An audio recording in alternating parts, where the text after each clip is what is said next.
గత నెలలో మీ సంఖ్య, గత సంవత్సరం మీ సంఖ్య ఎంత, ఈ సంవత్సరం ఈ రోజు ఎంత, 170 ఎంత, మేము ఒక గూగుల్ షీట్ పంపుతాం. తప్పకుండా గతంలో 50 మంది ఉన్నారు, ఇప్పుడు 60 అయినరు.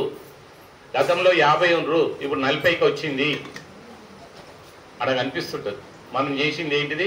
మనం ఏ రీజన్ చెప్పినా ఎవరు ఒప్పుకోరు. రీజన్స్ ఎప్పటికీ చెప్తూనే ఉంటాం. మనకి చదువు రావు సార్, వాడు ఏం చదువుతాడు సార్, ఎప్పుడు రాడు సార్. అందుకోసమే అందులో రాశారు పీటీఎంలు 2 monthsకి ఒకసారి నిర్వహించండి అని మీరు ఒక సలహా ఇచ్చారు. ఓకే, అక్కడ డైరెక్టర్ గారు కానీ వాళ్ళు తప్పకుండా ప్రతి నెల పెడతాం. మేము కూడా ఒకసారి గతంలో డిమాండ్ చేసినాం, సార్ 3 నెలలకు ఒకసారి పెట్టండి, పేరెంట్స్ వస్తలేరు, వాళ్ళకు ఏంటిది మీరు మొన్ననే వీళ్ళు అటెండ్ అయిన వరకు 30 రోజులు అవుతుంది. 30 రోజులు కాక మళ్ళీ పేరెంట్స్ మీటింగ్ వస్తుంది, వస్తలేరు అని చాలా డిమాండ్ చేస్తే అక్కడ డైరెక్టర్ గారు ఒక ½ an hour క్లాస్ ఇచ్చిందండి.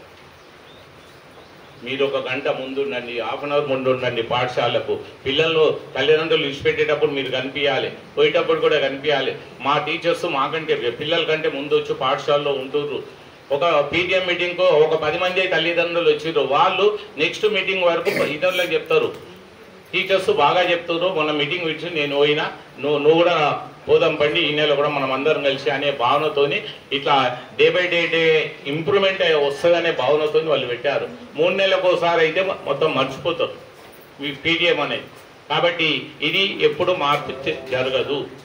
పీటీఎం అనేది మార్పు జరగదు. ప్రతి నెల మనకి ఇచ్చిన సాటర్డే ఏదైనా వీక్ డేస్ ఏమన్నా చేంజ్ చేస్తే చేయొచ్చు, కానీ ఇప్పుడు ఉన్నదైతే కంపల్సరీ ఉంటుంది. కాబట్టి మనం కూడా బడిబాటలో బాగా ఎన్రోల్మెంట్ చేసి జిన్నాల మండలంలో ఎక్కువ మంది అయిందని చూచారు. ఇది గ్యారంటీగా జరుగుతుంది. రీజన్స్ చెప్పే ప్రయత్నం చేయకండి, ఎవరైనా సరే రీజన్ చెప్పకండి. నేను నిన్న ఒక మాట చెప్పాను, మీరు ఒక 5-10 మంది ఉంటే తీసుకొని పక్క స్కూల్లో మీరే తీసుకుపోయి ఆటోతో ఆడ కూర్చొని చదువు చెప్పించుకొని మళ్ళీ సాయంత్రం మళ్ళీ నా విలేజ్లో ఇచ్చిపెట్టి వెళ్ళాలి. మీకు కూడా టైం పాస్, వాళ్ళు కూడా పక్క స్కూల్ ఆ పిల్లలు ఈ పిల్లలు ఇది క్లబ్ అయ్యి ఒక దగ్గర ఇద్దరు చదువుకుంటాం. కానీ ఆ 5, 7, 10 మంది 20 మంది అనేది ఒక సెక్షన్ కాదు, అట్లున్నాయి. దానికి మీరు చెప్తారు, మేము చెప్తారు, సమాధానాలు ఇది ఏదో ఒకటి, కానీ అది బాగా పద్ధతి కాదు. అయినంత వరకు మ్యాక్సిమం ఎన్రోల్మెంట్ చేసే ప్రయత్నం చెయ్యండి. లేదు అంటూ సార్ అడిగి ఇతను ట్రాన్స్ఫర్ చేయండి, నేను పోయి ఇంకో స్కూల్లో పనిచేస్తాను అని చెప్పండి. లేదు ఇంకో నాకు సంఖ్య ఉన్న దగ్గర ఇవ్వండి, నేను ఆడ పోయి పనిచేస్తాను నాకు అని చెప్పాను. అది అట్లా ఒకటే అవుతుంది. అంటే ఆ విలేజ్లో ఎటువంటి పరిస్థితిలో దొరుకుతలేరు.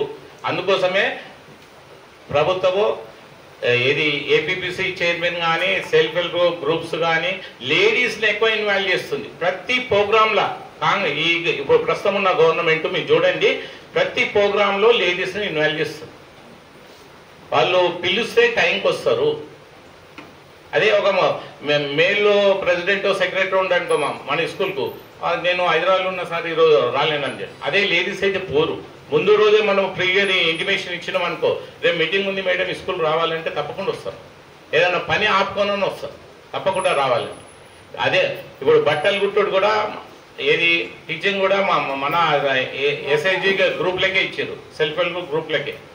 ఇంకా ఇప్పుడు ఏ స్కీమ్ వచ్చినా కానీ అట్లనే ఇస్తారు.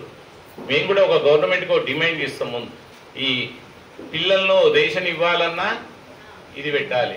ఒకటి ఆంధ్రాలో ఒకటి చూస్తున్నాం, మనం తెలుసా మీకు? ఆంధ్రాలో తెలియదా? పిల్లల ఎన్రోల్మెంట్ ఎందుకు పెరుగుతుంది? ఆంధ్ర అమ్మ ఒడి 15,000 రూపాయలు ఇస్తుంది. మన దగ్గర తిని పిల్లలు అంటే వేటలో తెలియదేమో, బొల్లారపల్లిలో తెలుసు, మాకు తెలుసు. పిల్లలు ఇక్కడ నుంచి ఎక్కువ అవుతారు. ఇక్కడ ఎన్రోల్మెంట్లు ఉన్నారు కాబట్టి పోతుంటారు. ఎందుకు పోతారు అంటే చెప్తారు, అక్కడ 15,000 ఇస్తారు సార్. గవర్నమెంట్ స్కూల్లో చదివితే 15,000 ఇస్తారు. అదే ప్రైవేట్లో కూడా ఇస్తారా? ఓకే, అది కూడా ఇవాళ రేపట్లో అమౌంట్ ఇస్తామని ప్రభుత్వం 12 లోపల వాళ్ళకు అమ్మ ఒడి అమౌంట్లు కూడా క్రెడిట్ చేస్తామనేది చూస్తున్నాం మన పేపర్ పరంగా. అంటే ఏదో ఒక స్కీమ్ అనేది మన పిల్లల ఎన్రోల్మెంట్కు రావాలి. రేషన్ కట్టో లేకపోతే ఏదో ఒక దాన్ని, లేదా బస్సులలో ఫ్రీనెస్ ఇచ్చేది కూడా మీ పిల్లలు ప్రభుత్వ పాఠశాలలో చదివితేనే మేము ఇస్తామని. ఇప్పుడు ఏమైపోయింది, గవర్నమెంట్ హాస్పిటల్ పోకుండా ఎవరు అడుగుతలేరు. చూడండి మీరు, మనం ఎవరైనా ప్రజలు కూడా గవర్నమెంట్ హాస్పిటల్కి ఎందుకు పోతలేరా అని అడుగుతారు. కానీ మనదేమో పబ్లిక్ లో కనిపించే, సమాజంలో కనిపించేది మనది ఎక్కువ పిల్లల సంఖ్య. మనము ప్రతి విలేజ్ లో మనం ఉన్నాం టీచర్లు, ప్రతి విలేజ్కి ఒక టీచర్ మినిమంగా. అక్కడ మన పార్టిసిపేషన్ విలేజ్ లో తప్పకుండా ఉంటుంది. ఇక్కడ పిల్లల సంఖ్య తగ్గుతుంది, ఆ విలేజ్ పిల్లలు బయట పోతున్నారు, ఎందుకు పోతున్నారు, ఇక్కడ టీచర్ సరిగ్గా చెప్తలేదా ఏంటి, ఇవన్నీ వెతుకుతారు. అక్కడ టీచర్ బాగానే ఉంది, అన్ని బాగున్నాయి కదా, వాళ్ళకి ప్రైవేట్ ఇంగ్లీష్ మీడియం కావాలి. ఇంగ్లీష్ మీడియం అంటే ఇంగ్లీష్ మీడియం పెట్టినాం మనం, అది కూడా ఇంగ్లీష్ మీడియం ప్రభుత్వం పెట్టింది. కాకుండా కొద్దిగా ఇంగ్లీష్ మీడియం కూడా ఒక ఇది ఇంప్రూవ్మెంట్ జరగాలి. మనం ఇంగ్లీష్ చెప్తున్నాం కానీ అది కరెక్ట్ ఇంగ్లీష్ కాదు, మనం కరెక్ట్గా నేర్పిస్తలేము అనేది లేకపో కావచ్చు. మనం కూడా ఎక్కువేం పెద్దగా నేర్పిమంటలేరు. ఏబిసిలు 1 2లు చిన్న అప్డేట్ రావాలి. ప్రైవేట్ స్కూల్కి పోతే క్లాస్కి ఒక టీచర్ ఉంటాడు. 1వ తరగతికో ఎల్కేజీయో యూకేజీకో పొద్దున్న నుంచి సాయంత్రం దాకా ఆ టీచరే టీచ్ చేస్తారు. చెప్పిందే 10 సార్లు చెప్తుంది, 20 సార్లు చెప్తుంది. ఒక రైమే కావచ్చు, ఏదైనా మమ్మీ డాడీ అని కావచ్చు, ఏవో మొదటి రోజు 10 పదాలు 2 పదాలు 3 పదాలు నేర్పిస్తే అక్కడ పోదు. మన దగ్గర ఏమైతుంది, 5 తరగతులకు ఒక టీచర్ కాబట్టి ఆ టీచరు ఎన్నో ఒక దగ్గర చెప్తే ఆ పిల్లలు అక్కడ పోతుంది. అంటే వేరియస్ ప్రాబ్లమ్స్ ఉన్నాయి, లేవని మనం అంటలేం. కానీ అట్లా మనం కూడా డిమాండ్ చేసేది తరగతికి ఒక టీచర్ ఉండాలి అనేది మనం కూడా డిమాండ్ చేస్తున్నాం. అట్లయితేనే ఈ పిల్లలకు ఫీడ్ చేయగలుగుతాం కదా అనే ఆలోచన. అది కూడా వస్తుంది, రాదు అంటలేం. అదే ప్రైమరీ కూడా వస్తుంది. ఈసారి ఒక 1000 స్కూళ్ళలో పెడుతున్నాను అని అనౌన్స్ చేసారు. అది నెక్స్ట్ కూడా ప్రీ ప్రైమరీ కూడా